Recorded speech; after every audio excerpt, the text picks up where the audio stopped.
Assalamualaikum warahmatullahi wabarakatuh.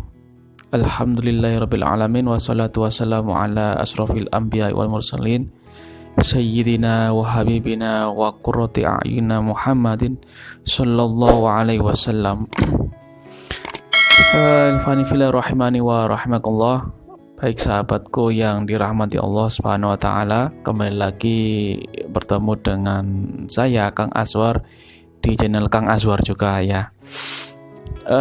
Kali ini saya tidak akan bahas bedah buku Fikrul Islam karena kali ini saya tidak membawa laptop ya. Jadi ini siarannya di tempat mertua saya. Jadi tidak bawa laptop ya. Kali ini akan membahas masalah atau bercerita ya, cerita tentang sahabat Nabi Shallallahu Alaihi Wasallam bernama Zubair bin Awam radhiyallahu an. Baik, sebelum itu saya tanya dulu gimana kabarnya. Baik-baik saja, sehat saja ya, alhamdulillah.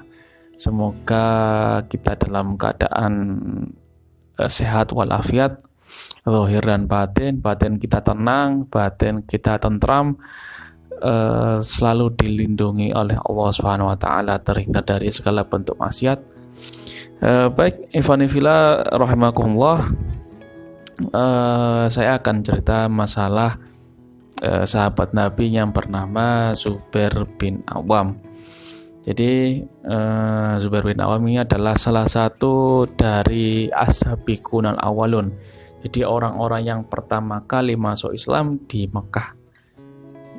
Pertama kali masuk Islam ini dihitung 3 tahun di mana Nabi dan para sahabat ini berdakwah secara sembunyi-sembunyi di rumah Al-Arqam bil Abil Arqam selama 3 tahun. Mereka ini dibina oleh Nabi, dibina akidahnya untuk selanjutnya setelah 3 tahun ini Nabi menyuruh mereka untuk berdakwah ya, dipersiapkan dulu selama 3 tahun di rumah Al-Arqam bil Abil Arqam. Jadi Zubair bin Awam ini adalah salah satu pemuda. Jadi dia masuk Islam, ikut bersama Nabi mengkaji Islam itu di umur 12 tahun. Ada riwayat lain yang mengatakan 15 tahun. Ya ala kulli hal ya masih muda. Ya masih muda, umur 12-15. Kalau kita dulu 12-15 ya sering main PS. Saya dulu umur 12-15 masih suka main PS ya, layangan. Kalau ini enggak, sahabat Nabi itu sudah berpikir jernih ya. Mereka berpikir jernih untuk berjuang bersama Nabi, berdakwah bersama Nabi di umur yang muda. Dipersiapkan Nabi untuk menjadi seorang dai ya. Jadi Zubair bin Awam ini adalah suami dari Asma binti Abu Bakar yang merupakan putri dari Abu Bakar, dan Zubair bin Awam ini adalah anak dari Awam bin Khuwailid ya. Jadi masih saudaranya Nabi Shallallahu Alaihi Wasallam. Jadi sepupu ya, sepupunya Nabi. Ya bener ya, sepupu ya. Karena Awam bin Khuwailid ini adalah saudaranya Khadijah. Ya berarti sepupu benar, saudaranya Khadijah ya. Jadi masih menjadi sepupunya Nabi Shallallahu Alaihi Wasallam, dan kelak mempunyai anak yang namanya Abdullah bin Zubair ya. Abdullah bin Zubair ini nanti di zaman Khalifah Utsman bin Affan nanti diikutkan pasukan untuk menyerbu pasukan Romawi. Ya, pasukan kaum muslimin ini diutus Utsman bin Affan untuk menyerang pasukan Romawi yang ada di Afrika ya. Salah satu wakil komandan perang ya itu Abdullah bin Zubair ini, anak dari Zubair bin Awam. Jadi Zubair bin Awam ini tidak pernah absen dari peperangan yang dimana Nabi Shallallahu Alaihi Wasallam mengutusnya di setiap peperangan yang ada, seperti Uhud, terus perang Badar ya kan. Jadi ini adalah suatu kepercayaan Nabi kepada Zubair bin Awam karena beliau ini adalah seorang muslim yang tangguh imannya, dan memang tangguh dia ya sebagai pasukan ya. Kalau kita tangguh imannya tapi tidak bisa teknik berperang, ya Nabi tidak akan mengikutkan dia untuk ikut perang. Dan Zubair bin Awam ini pernah disiksa oleh pamannya, yaitu Naufal bin Khuwailid.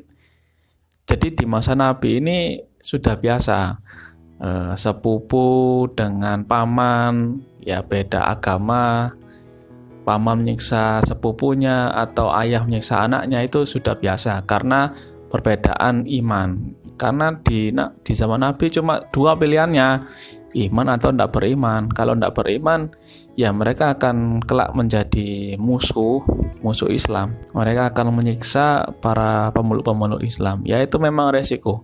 Jadi sudah biasa antara satu keluarga ini beda akidah. Ya, di zaman Nabi ini beda akidah.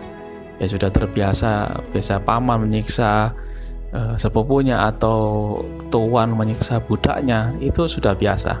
Ya karena perbedaan akidah Islam. Ya jadi Zubair bin Awam ini pernah disiksa oleh Naufal bin Khuwailid. Ya jadi diikat tikar, ditali rapat, terus digantung. Terus di bawah gantungan itu ditaruh bara api. Jadi asapnya itu menyesakkan dadanya Zubair bin Awam. Jadi tidak bisa bernafas. Ya. Jadi memang itulah ujian dari kaum muslimin pada waktu itu. Ya, seperti contoh kisah Sumayyah. Dan inilah memang ujian dari kaum muslimin, sebagaimana firman Allah Subhanahu wa taala di surat Al-Ankabut, ya, Al-Ankabut, surat Al-Ankabut ayat 2 sampai 3. Saya bacakan. Bismillahirrahmanirrahim. Hasiban nasu ayutraku ayyaqulu amanna wa hum la yuftanun. Wa laqad fatanna alladhina min qablihim wa la ya'lamanna Allahu alladhina shadaqu wa la ya'lamanna al-kadhibin. Yang artinya, apakah manusia mengira bahwa mereka akan dibiarkan hanya dengan mengatakan qalu amanna wa hum la yuftanun, kami telah beriman, wa hum la yuftanun, sedangkan mereka tidak diuji. Ya, ini pertanyaan istifham ingkari. Jadi istifham ingkari itu gini. Misalnya pertanyaan yang sudah diketahui jawabannya. Nah, gitu loh maksudnya. Misalnya ada anak yang ada orang yang bermain-main di masjid. Kita tegur dia. Kamu ini kok main-main sih? Kenapa kok main-main di masjid? Ya, maksudnya apa? Jangan bermain di masjid. Kalau bermain ya di luar masjid lah gitu. Misalnya kita punya anak, terus kita bilang ke anak kita, kamu ini kok main game terus sih? Ya. Apakah tidak ada kegiatan lain? Nah, maksudnya dari orang tua apa? Kamu berhenti bermain game, belajar gitu loh. Jadi ada pertanyaan yang diajukan oleh Allah Subhanahu wa taala yang kita sudah tahu jawabannya. Ya, seperti di surat Al-Ankabut ini. Ya, jadi Allah tanya, apakah manusia mengira bahwa mereka akan dibiarkan hanya dengan mengatakan kami telah beriman dan mereka tidak diuji? Ya berarti artinya kalau mereka beriman ya mereka diuji, ya. Dan di ayat ketiga firman Allah, dan sungguh kami telah menguji orang-orang sebelum mereka, maka Allah pasti mengetahui orang-orang yang benar dan pasti mengetahui orang-orang yang dusta.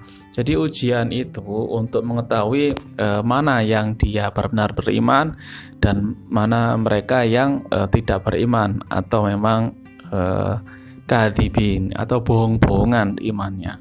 Ya, jadi kalau kita mendapat ujian ya kita harus sabar. Ya seperti Zubair bin Awam ini, dia sabar disiksa oleh pamannya sendiri. Dan memang ujian ini untuk mengangkat derajat, ya, mengangkat derajat hamba-hambanya, atau paling tidak untuk mengampuni dosa-dosa dari hamba-hambanya. Ya, seperti yang dikatakan Ibnu Taimiyah, ya, Syekhul Islam Ibnu Taimiyah, beliau berkata di kitab Qaidah fil Mahabbah, ya, beliau mengatakan Allah Ta'ala qad ja'ala akmalal mu'minina imanan a'dhamuhum bala'an. Allah Subhanahu wa taala akan memberikan cobaan terberat bagi setiap orang mukmin yang sempurna imannya. Jadi setiap mereka bertambah imannya, maka ujiannya pun semakin berat. Ya, bukan semakin ringan tapi semakin berat. Ya, jangan heran kalau Nabi dan para sahabat ini ya ujiannya berat-berat karena memang imannya sudah tinggi. Ya, kalau kita kan cuma ya paling ya utang ya, terus bayar SPP anak, bayar listrik, ya si ujiannya ya ngono-ngono tok, muter-muter ngono tok ya, karena iman kita masih tipis. Kalau diuji berat ya kita stres. Bahkan di kitab yang lain ya, masih Syekhul Islam Ibnu Taimiyah mengatakan di kitab Al-Istiqamah, beliau mengatakan wa idza adumatul mihnatu kana dzalika lil mu'minina sholihin sababan li'uluwan darajati wa azimil ajri ya. Jadi beliau berkata cobaan yang semakin berat itu ya akan senantiasa menimpa seorang mukmin yang soleh ya, mukminin sholihin, untuk sababan li'uluwan darajatin, untuk meninggikan derajatnya. Jadi ujian itu untuk meninggikan derajat mukmin yang soleh. Kalau masih ada dosa ya dibersihkan dosa itu dengan ujian itu ya, pastinya dengan sabar. Wa'adhimil ajri, dan mendapat ganjaran yang besar ya. Jadi ujian itu memang untuk meninggikan derajat dan memberikan pahala yang besar. Ya, kalau kita diuji ya kita harus bersabar atas ujian itu. Ya, bersyukur-syukur kalau kita diberikan ujian, berarti Allah itu masih menyayangi kita, berniat untuk meninggikan derajat atau mengampuni dosa-dosa kita.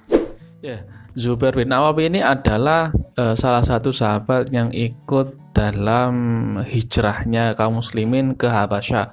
Karena Nabi menyuruh para sahabat ini berhijrah karena adanya siksaan dari orang-orang kafir Quraisy pada waktu itu. Jadi Nabi menyuruh mereka untuk hijrah ke Habasyah ya, Raja Najasyi ya.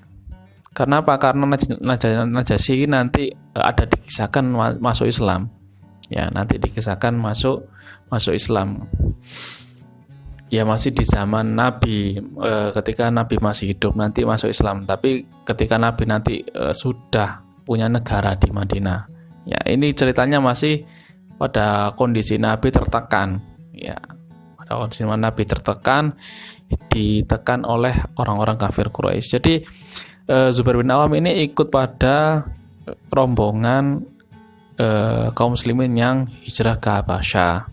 Dan pada waktu ada kabar bahwa Umar bin Khattab dan Hamzah bin Abdul Muthalib ya kan, paman Nabi ini masuk Islam, maka Zubair bin Awam ini merasa senang bahwa mereka berdua ini adalah orang-orang kuat ya. Hamzah ini sejak kecil sudah dilatih perang gitu loh. Ini pasukan komandan perang yang terbaik Hamzah ini. Sudah istilahnya itu ya, pinter taktik perang, pinter teknik berkelahi ya. Begitu juga dengan Umar bin Khattab. Wah, ini tambahi Umar bin Khattab ini tidak ada duanya nek dijak gelut ya. Dijak gelut mesti menang 1 lawan 1, wis menang jelas. 3 lawan 1 aja menang, bola 1 lawan 1 ya. Seperti ketika baru masuk Islam itu kan, mengajak perang mengajak berkelahi berapa orang Quraisy itu. Jadi pergi ke pasar terus mengumumkan dia masuk perang, ya masuk Islam ya, menantang itu Umar bin Khattab. Siapa yang tidak setuju saya masuk Islam? Ditantang, ada yang berkelahi 1 lawan 1 kalah, 1 lawan 2 mereka kalah juga, dikeroyok 1 lawan 3 mereka kalah juga, sampai 3 hari keempat tidak ada yang mau menantang Umar bin Khattab ya.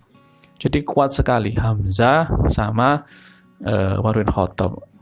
Nanti Hamzah kan meninggal di perang Uhud ya, di perang Uhud beliau meninggal Nah, Nabi pernah mengatakan kepada Zubair bin Awam bahwa setiap nabi itu mempunyai hawariyun atau pengikut, pengawal ya. Nah, terus beliau mengatakan juga bahwa hawariyunku adalah Zubair bin Awam. Jadi pengawal Nabi itu Zubair bin Awam. Ya, itu berarti saking setianya Zubair terhadap Nabi Shallallahu Alaihi Wasallam. Baik, mungkin itu saja yang bisa saya sampaikan. Kurang lebihnya mohon maaf. Billahi taufiq walhidayah wa ridha walhidayah. Wassalamualaikum warahmatullahi wabarakatuh.